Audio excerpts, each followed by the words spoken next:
You should be focusing on the long term. You might not have funding for the long term, but you do need to think about how will it be funded further than just the pilot phase. Welcome to People Planet Progress, navigating win-wins for food system transformation, featuring interviews, discussions, and reflections with individuals working to create positive impact for both people and planet. Conversations to help us understand the strategies and ideas driving progress in sustainable food systems. Now here are your hosts, Thomas Tichar and Tirza Hermans. Welcome back, everybody. We are live here today from Amersfoort. My name is Tirza, and I'm here with my colleague, Thomas Tichar. Good to be back. The second round today, the fourth episode of our podcast. Now we're going to hear from the two distinguished policymakers that you heard at the end of the last podcast. But here we'll flip more to hear their reflections on the practitioner case studies. As well as also the panel speakers from the last podcast session, but also to sort of go more in depth onto how do they shape policy based on all these complicated, complex, systemic, wicked problems, to use a lot of jargons that take place on the ground. Yeah, and we've especially, to add some more jargon, we've also especially asked them to reflect a bit on the tools and instruments that might work and help support this. So, Ivo, I'm going to invite you to share your reflections first, and please also introduce yourself again and where you work. I will do that. Hello, everyone. I'm Ivo Walsmit, and I work at the Ministry of Foreign Affairs at the Department of Integrated Green Growth. I'm a thematic expert on biodiversity. In our department, we work on development cooperation, and we have budgets for food security, climate, deforestation, water, but we also have a mission to preserve biodiversity, but we don't have a dedicated budget for that. And also, the main driver we all know for biodiversity loss is agriculture and livestock, climate change also. So biodiversity in the first place is a subject that we need to integrate in all the other things that we do. So that is my job. I try to discuss with all my colleagues who are working on food security, on water, on climate, on private sector development, and try to see if there's wiggle room to also to do something positive about biodiversity. Of course, my opinion in relation to the statement is that we need to do all at the same time because biodiversity is so much integrated in all the other subjects that we work on. You need to take it into account from the beginning. You need to work on biodiversity through a system approach, if you call it a landscape approach or a locally led approach, or there's lots of different names, market system analysis. But what I said in the previous podcast, you need to really understand the system you are working with in, either if it's a landscape or a sector or a value chain. You need to know the real core of the problems that you're working on. Also in reflection to a question in the previous podcast, this is a long-term approach. This is not something that you do in the short term. This takes a long breath to work on. And you need to be able to be flexible during that process. So it demands a different approach also in your how you address a project, how you work on your monitoring and evaluation system. And you need to reflect on your progress every now and then on the progress of your project, and need to be able to adjust it because some pilots might work, some others might not work. And that you need to continue on the things that are working, and that you're flexible on that. Could I ask, how would you define long term? For at least 10 years. In my previous job, we introduced a system approach in relation to private sector development, and that also incorporated a reflective monitoring approach. Where you try to identify your system, but you reflect every now and then if you're progressing in the right way or not, and to adjust your approach. in my experience, I found some cases that would also reflect on the three balloons you presented before: people, planet, profit. In the past, I used to work also for BirdLife Netherlands, the Vogelbescherming, and who in the first case are very concerned about bird life in the Netherlands. And they found out that several species of birds were declining, but they couldn't really find out what the problem in the Netherlands was. But these birds, they were wintering in the savanna area in West Africa. And they found out actually that the forest where they are staying in wintertime, where they are migrating to right now, they were degraded because of increasing population, but also because the women in these villages, they use wood from these forests for cooking. So they started to think about the system, how all the different challenges, how they interact with each other. And they saw that these women were also making money from shea butter and to export it to Europe to make soap out of it.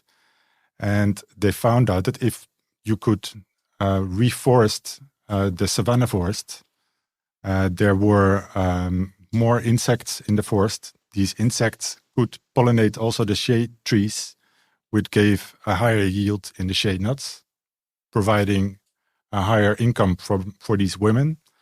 But also a better quality forest had more insects in the trees that were useful for pollination. And these insects were feeding the birds that breed here in the Netherlands, but winter in the Sahel area. And so you have this whole cascade of a system that even expands the migratory flyway between the Netherlands and West Africa. And you have profits on biodiversity, on the birds and the bees in the forest there, in the Sahel forest. You have a profit for the women. So it ticks all the boxes, and it's still expanding. And I don't have any stocks in this, but you can still buy the Savannah soap on the internet right now, and you support these women over there and the gekraagde roodstaart. Could I ask you quickly, just because you mentioned both, yes, there's a lot, you have to go in the long term, but you also have to try out pilots and accept if some of them don't work and let them go. Yeah. You could imagine a scenario where some pilots might not work at first, and you might consider about letting them go. Yeah. And then they could eventually succeed in the long term. Where have you had any experience with that in terms of trying to see whether, well, we don't see success at the beginning, but we believe in this, and maybe it can pay off in the longer term? That's a good question. I did loads of projects in the past that didn't work out, but you learn from every failure, and I think that's really a part of a good system approach, that you do a couple of pilots and see what works and what doesn't work, and if it does work, you try to expand, or you try to use it to your benefit to progress. And to learn again from the next steps, and to reflect on that, and then take it further. But there for sure there's a lot of projects I've done that didn't succeed. But that is part of a good reflexive monitoring system, that you know what indicators you're looking for to show you what works and what doesn't work. So you don't continue on and on and on because you have a budget for doing your pilot, but you stop early if it doesn't work. You learn from it and you do something else.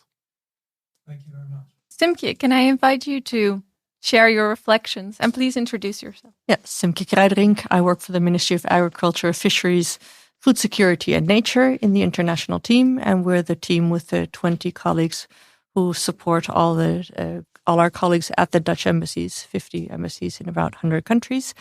We work on middle income and higher income countries, so in that sense we're complementary. There is a overlap, I think, in about 20% of the countries that we're active in, which means that in those countries we do have access to the instruments we're actually discussing today, which I think are 100% funded. So that means that you have a bit more leeway in how you develop that project, even though in the podcast before we also heard that funding is not eternal. So in that sense, the disadvantage that many of our colleagues have at the embassies is they only have 50% funding. And we work then with the Dutch Diamond. So either the business have to get involved, civil society, or the knowledge institutes or the financial sector. So they have to pay 50%, which means it might be harder to get these projects off the ground. But hopefully, that's the thinking in any case, that once they start working, then they will continue to function without funding. That brings me to the first comment, which is what I fully agree with my colleagues, Ivo, that we say we should be working on the nexus. So definitely we should be, if we're using public funding, we should be trying to address all three aspects at the same time, even though it's difficult. But if it is public funding and you don't want to be doing food security and then somehow creating a problem in biodiversity or in your climate agenda. So those need to be integrated. Like I said in the podcast before, biodiversity is restoration, management, and also the sustainable use of biodiversity, which means that you can actually do a lot of biodiversity work in more sustainable agriculture, which is what kind of links up to what Ivo said earlier also.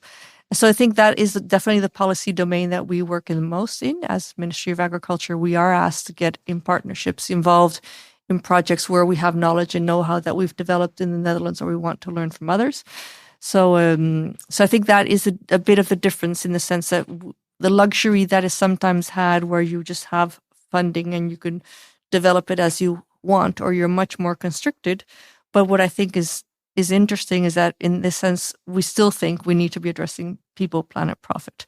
Or if you go to the SDGs, it's not cherry picking one or the other. It's an integrated agenda where you have one planet, the biosphere. We only have one. Then you have the society we want to become, and then you need to develop the economics that is related to the societal questions that we have, which is what I heard in the podcast before, actually, that you were discussing what kind of an economics works. And that's where you're looking for which models work that are linked to making sure that we do protect the planet part of the work. And that also links to ecosystem services. So you don't want to be asking a farmer, or you can't. You ask the farmer, but it won't work because in the short term they need economic gains, not just in Uganda, but actually also in the Netherlands.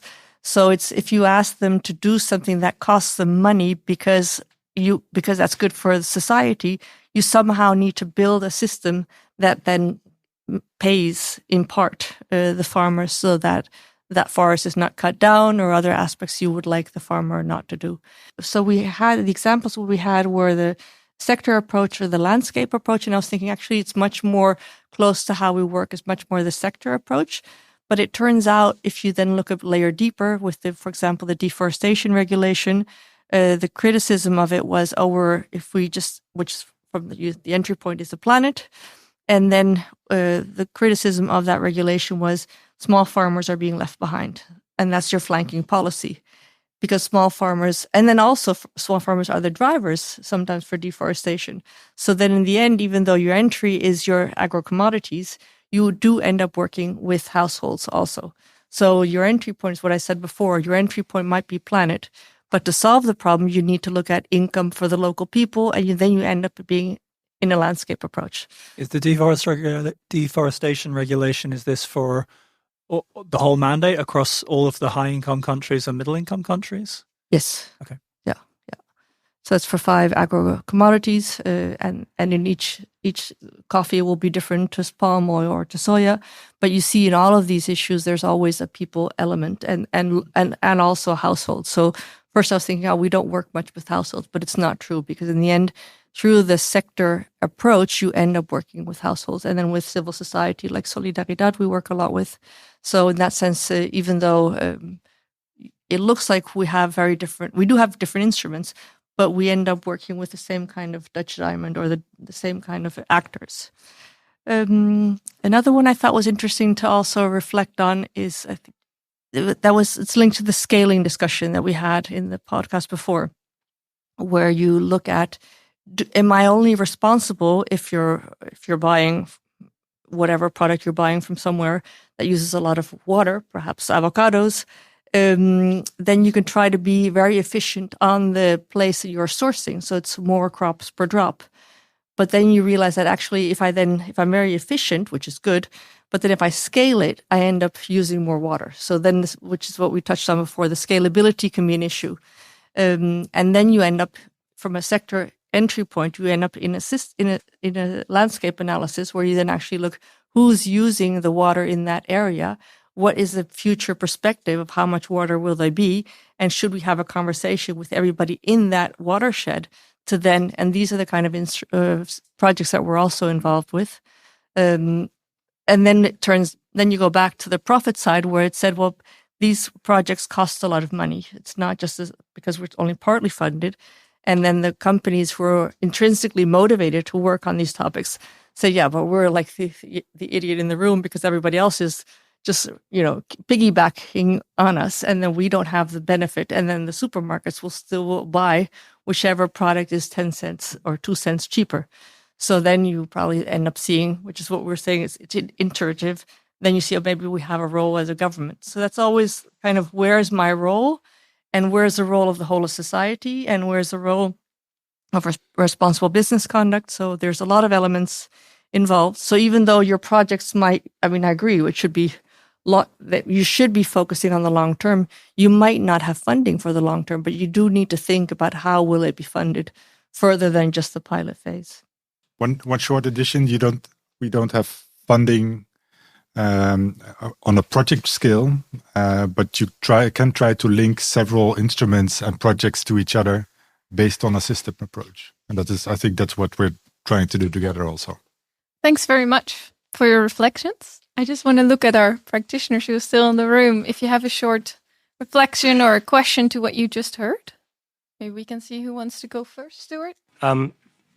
Interesting feedback. Thanks very much. I would really like to pull it back to the private sector engagement. I think you both talked about that. Working with the private sector and PPPs, which I always understood was public-private partnership, but now we talk about other PPPs. Gets complex. But do you ever really dive in deep to look at the what companies or what the private sector is delivering?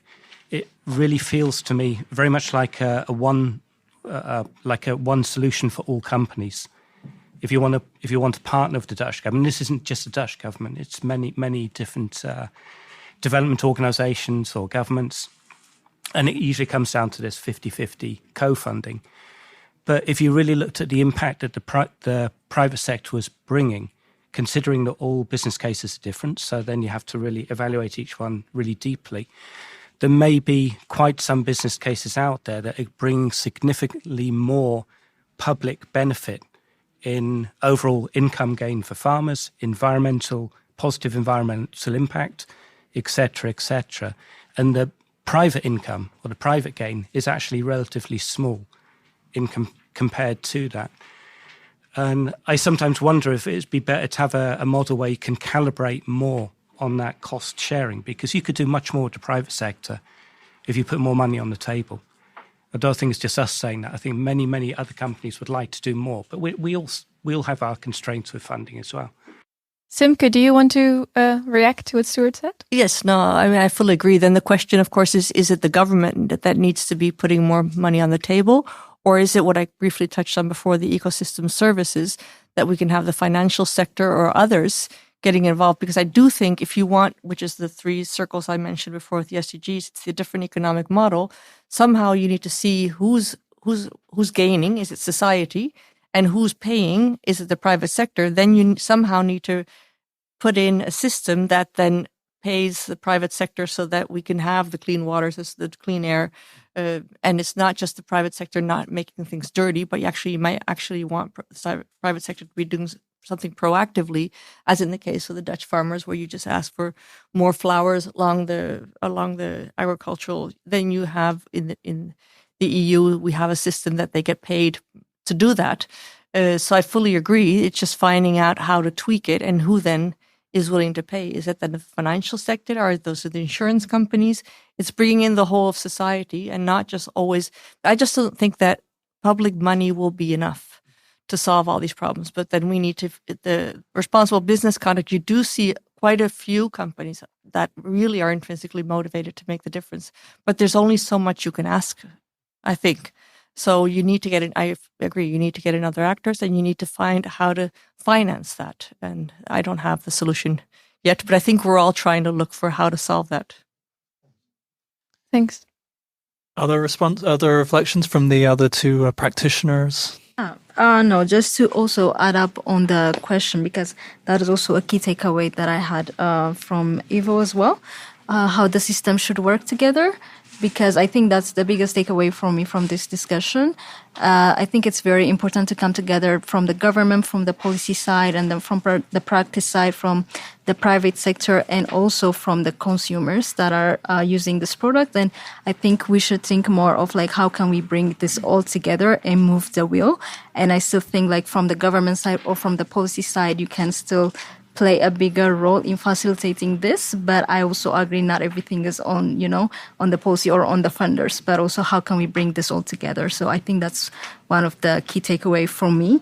And also something that I really like is the entry point. So as we said, it might be very difficult to start working on the 3 Ps, but we sometimes have an entry point. Maybe the project is about planet, maybe the project is about profit, but we can also see how can we moderately slide those 2 in. So I think that's also something that we can think about instead of like if we cannot put all of that together. So that's another important point that I take away from this. But yeah, thank you for the panelists. Well, it's a good takeaway, and I fully agree with that. I think also in reflection to your intervention, I think in the timeline of making a change, you need different actors at a certain time in the process. Often the government, maybe my ministry, with being able to fund certain initiatives, often together with NGOs who have their links and their interactions with smallholder farmers or the local communities. That's often a starting point, but at a certain moment you need to bring in the companies, the private sector. Often that's what I learned in the past, working also on PPPs. You need to have aggregators that truly can interact with smallholder farmers, with pastoralists, or with fish farmers, and take it to the next level to be able to create a viable business case that is able to sustain itself in the future, and that the government funding can slowly decrease. Long-term planning. Esther, do you still want to reflect or question? I think something that is I'm still struggling with as a practitioner, obviously, is you've brought in a really good example of the birds in the Netherlands being affected by something that's happening in another continent, because the problems are global. So the solution is in one country, it's causing a problem in another country. So I think maybe if I can hear from you, how now is policy going to address, there's policy that you're creating in the Netherlands, maybe. How is that now also being adapted to, or is that even being transferred to other countries that are affecting that same policy? How do you move policy around? Cultures are different, languages different, landscape is different. You also don't want to go there and impose policy because it's causing a problem for you. How do you navigate that space? Yes, so that besides the instruments of funding, we also have the instruments of political conversations. So I think, I know we have some topics that are really important to have a government to government. So those are in bilateral conversations. And I think those need to be scaled. So if it becomes clear that this is a topic that we need to address together, that's put on the bilateral agenda.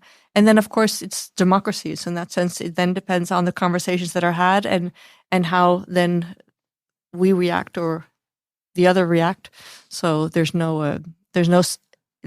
not sure that you'll be able to solve the problem if it's political, which is then what your question is, because then if it's linked to policy, then it often does become political. Ivo, do you want to add to that? Yeah. Well, one of these interactions between governments is next week. I will be in Colombia for the Convention of Biodiversity, the COP16, where almost all countries coming together to reflect on the agreements they made 2 years ago in Montreal. and to reflect on how we are progressing with the targets that we set in relation to the global biodiversity frameworks and the 23 targets that we set. And in the end, and that's also part of my work, these agreements, they trickle down in the work that Simke and me are doing, and the interactions that we are having with NGOs, with the Diamond, the funding that we spent. So yeah, that is part of it. So sometimes it's a bit long term and high over, but in the end, you will notice the change and on the agreements that we make in places like that. That's a good answer. And very timely as well, as you're going to Colombia. Yeah. So who knows what we can bring along. I think it would be nice to have some questions from the audience, if there are any. Let's take 2 or 3 again at once, and then we... Sure. Yeah, go ahead. So I would like to link back to what has been mentioned before, that, I think we are all aware that biodiversity loss, climate change, people, planetary boundaries, this is all connected. And it's a complex system, and there are different entry points, and then it depends on how you measure. So I would just like to take a different example, and then I formulate my question. So I come from a small valley in Austria. It's a skiing place. We find us in climate change. So first of all, how much fun is it to still ski on a small, tiny white strip down the valley on artificial snow? So how much sense does it then make to try to make artificial snow in a more sustainable way with, I don't know, solar power? Or do I abandon it as a whole? So my question now is, how courageous can you be with the interventions that you're trying to make? Because you cannot other than think in a certain system. What you can do is question it and try to be courageous. So my question is, how courageous can you be? And linking now to also what has been mentioned before, if you to let go of, also to be courageous to let go of pilots that do not work. But then I think that's also again questioning it then on the bias that you have yourself, how you measure it, what are the indicators you measure with, because that obviously determines if you define something as successful or not. You're asking a skater on natural ice, which I, of course, abandoned already for more than 6 years. One more? Yeah, thank you. My name is Rosalind Riemans. My question is related to the systems approach you mentioned. So from your experience, what has been processes that have helped make kind of the different parts of the systems or different actors of the system really come together? What are some of the elements that you see are really important as part of that process? Thank you. Thanks. So we have 3 questions. The first one, I think it's a little bit maybe for all of us. How courageous can we be? So I get a whole self-reflection. I see Simke, you want to react to that question? Yes, I'd like to link it to the national policy that we have on climate adaptation in agriculture and nature. And there, the inspection was, or when we thought, how do we tackle this? Because this needs to be a long-term topic to address. And you want to not only work with the front runners, because you want 80% of the sector to realize that there's climate change coming and we need to somehow do something about it. So then what I found fascinating is to discover that they said, actually, you have 3 speeds. One is optimization. So that's making your snow so you can still keep skiing. The next one is adaptation. So maybe we shouldn't be skiing anymore and we should go hiking. And the third one is transformation. So then in 100 years' time, what can we still do in this environment? So that's really broad. So then then it's politics. It depends on each of us, and each farmer and each country and each individual to choose, and for each situation probably, on which level are you? Are you optimizing? Are you adapting? Are you transforming? And then as a policy officer, I can't answer that question because then it's politics. So if you're asking me that question for the Netherlands on the whole, then I think we need to, then it becomes a very political question. But I think long term, you need to be making policy, because 50 years, 100 years from now, I hope we still have farmers in the Netherlands. And there are farmers who are working on different speeds or different long-term perspectives. But if you're gonna, if you're about to retire, you probably only work on the optimization issue. But it would be ideal if those three speeds link up. So you asked also about how you monitor a system approach and in pilots what works and what doesn't work, and you ask and what are key elements in a system approach. Well, this dives deep into the system analysis, and to be honest, I had a small team who were really the key experts on this, so I have to ask them. But there are systems that describe how you can do your problem analysis and design a system approach also with your reflective monitoring indicators. How exactly you do that, I have to ask my colleagues. But then to the third question, what are the elements of a good landscape approach? Well, I prepared another short case study. If we have time, I will go through it quickly. It's a working landscapes approach that tries to promote sustainable use of forest and trees for people and climate, but working in a transition area of between agriculture and forests. And it tries to have a positive contribution to both livelihoods, food security, climate, biodiversity, freshwater supply, soil fertility. And the way it's designed is to start first interacting with the local communities and take their interest and their knowledge into the design of your system approach, of your landscape approach, and plan for the long term. And that you can plan your interventions both on the socio-economic and the environmental challenges.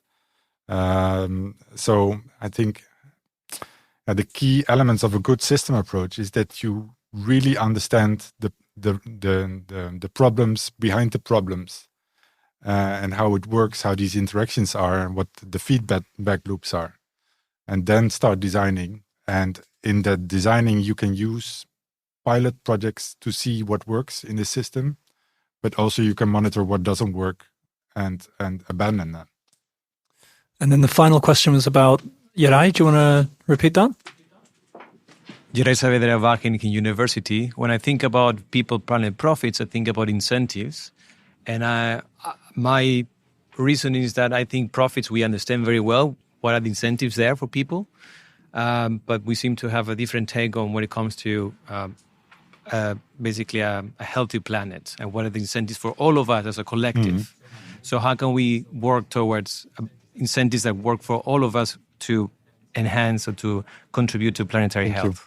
Well, I think the first case study I explained is a good example of this, where in the end also the incentive to make change is making profit, right, for these women to produce a higher yield in shea butter, which in a proper way also has a good profit for the planet, and in terms of more insects, more trees, more feed for the birds that winter in those forests.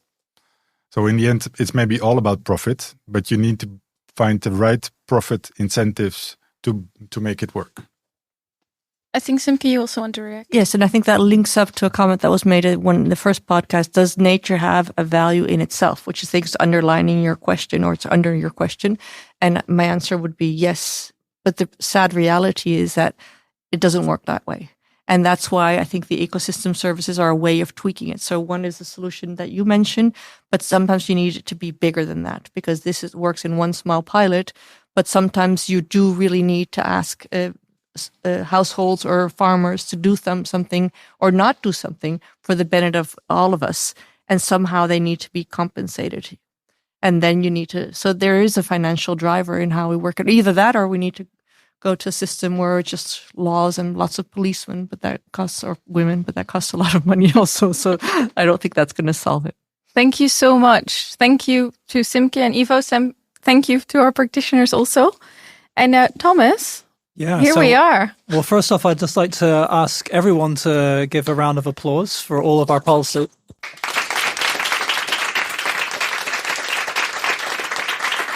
So again, thank you so much for both the policy perspective as well as the practitioner perspective, as well as the audience input as well to give your questions and ideas. I don't think I can do justice to try and sum up all of that, but I think that what can be said is that as complicated or as challenging it is to work on the ground, that there's additional complexity to try and steer that from a distance, if you will, through policy, and the two dances are difficult to sort of always bring together, if you will. I do like the statement "problems behind the problems." That's a good one. So I'll take that one along with me as well. No, I suppose we should try and wrap up, but I think this has been a really great learning journey for us, Tirza. Yeah. Going from seeing if we can find examples. To finding two examples, I should say, that cover the three areas of people, planet, profit, and the balance, but also then the deepening conversation that we've had in this and the last podcast on those, as well as many other examples. So what comes after this? I don't know. I was just going to ask you, 4 episodes later, what is your takeaway? What is your next step? I do feel like you do need to start from the planet, because the planet doesn't always have a spokesperson. And people will come from that. And you need grit and tenacity to work towards the long term with or without policymakers at the end of the day, because it's the people on the ground. On the record, that my colleague in socioeconomic inclusion says we need to start with the planet. I think this is my achievement. I never disagreed with that, just for the record. Anyway, on that note, I think there's plenty more to discuss, and it's not going to be finished in the next few minutes. So thank you, Tirza. Thank you, Thomas. And I'm sure we'll hear and speak with each other again soon. Take care. Bye-bye. Bye. You've been listening to People, Planet, Progress. This podcast is an initiative of the Netherlands Food Partnership and Wageningen University. Show notes that include background reading and relevant links can be found at nfpconnect.com. Subscribe to People, Planet, Progress in your favorite podcast app to catch all of our programs, and you can email us at peopleplanetp@gmail.com. That's peopleplanet, the letter P, @gmail.com. Thanks for listening.